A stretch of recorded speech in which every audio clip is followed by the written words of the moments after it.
السلام عليكم. الحمد لله رب العالمين. الصلاة والسلام على أشرف المرسلين سيدنا محمد رسول الله صلى الله عليه وسلم وعلى آله وصحبه أجمعين. أما بعد. الحمد لله. പരിശുദ്ധ ഖുർആനിലെ 13 സൂറത്തുകൾ പൂർത്തിയാക്കി. നമ്മൾ 14ാമത്തെ സൂറത്ത് മഹാനായ ഇബ്രാഹിം നബി അലൈഹി സ്വലാമിൻ്റെ പേരിലുള്ള സൂറത്താണ്. ഈ സൂറത്തിലൂടെ അതിൻ്റെ 1ാമത്തെ ആയത്തിൽ തന്നെ അല്ലാഹു സുബ്ഹാനഹു തആല പറയുന്നത് നബി സല്ലല്ലാഹു അലൈഹി വസല്ലം തങ്ങളുടെ നിയോഗത്തെ സംബന്ധിച്ചാണ്. അഥവാ ഇരുളുകളിൽ നിന്ന് ജനങ്ങളെ മോചിപ്പിച്ച് പ്രകാശത്തിലേക്ക് കൊണ്ടുവരിക എന്ന് വെച്ചാൽ ഇബ്ലീസിൻ്റെ മാർഗത്തിൽ നിന്ന് മോചിപ്പിച്ച് അള്ളാഹുവിൻ്റെ മാർഗത്തിലേക്ക് കൊണ്ടുവരിക എന്നാണ്.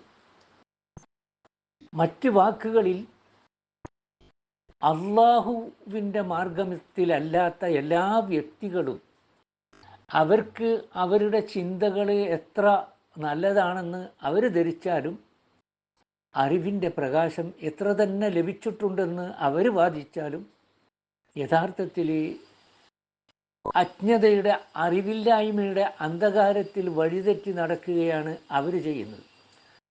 മറിച്ച് അള്ളാഹുവിൻ്റെ മാർഗത്തിലെത്തിയവൻ ഒരറിവുമില്ലാത്ത ഒരു ഗ്രാമീണനാണെങ്കിൽ പോലും അള്ളാഹുവിൻ്റെ വിജ്ഞാനത്തിൻ്റെ വെളിച്ചത്തിൽ അവനെത്തിയിരിക്കുന്നു.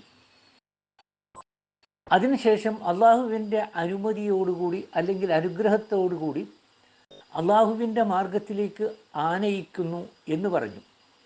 ഒരു പ്രബോധകനും അയാൾ നബി തന്നെ ആകട്ടെ സന്മാർഗം കാണിച്ചു കൊടുക്കുക എന്നതിനേക്കാൾ കൂടുതലായി ഒന്നും ചെയ്യാൻ അയാൾക്കില്ല.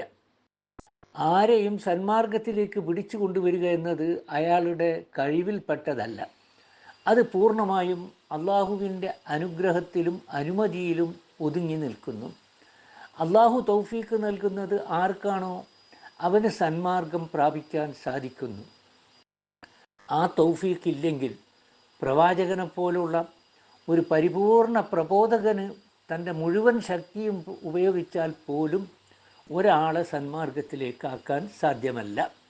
ഇനി അള്ളാഹുവിൻ്റെ തൗഫീക്ക് ഉണ്ടെങ്കിലോ അയാളെ സംബന്ധിച്ചിടത്തോളം ഖുർആൻ വിവിധ സ്ഥലങ്ങളിൽ പറഞ്ഞതുപോലെ സ്വയം സന്മാർഗം അന്വേഷിക്കുകയും ധിക്കാരത്തിൽ നിന്നും അധർമ്മത്തിൽ നിന്നും പക്ഷപാതത്തിൽ നിന്നും ഒഴിവാവുകയും ദേഹേച്ഛകൾക്കും വികാരങ്ങൾക്കും അടിമപ്പെടാതിരിക്കുകയും കണ്ണ് തുറന്ന് കാണുകയും കാത് തുറന്ന് കേൾക്കുകയും തെളിഞ്ഞ ബുദ്ധി കൊണ്ട് ചിന്തിച്ച് മനസ്സിലാക്കുകയും യുക്തിസഹമായ കാര്യങ്ങൾ യാതൊരു വളവും തിരിവുമില്ലാതെ അംഗീകരിക്കുകയും ചെയ്യുന്ന വ്യക്തികൾക്ക് മാത്രമേ സന്മാർഗപ്രാപ്തിക്ക് തൗഫീഖ് ലഭിക്കുകയുള്ളൂവെന്ന് നമുക്ക് മനസ്സിലാക്കാൻ സാധിക്കും.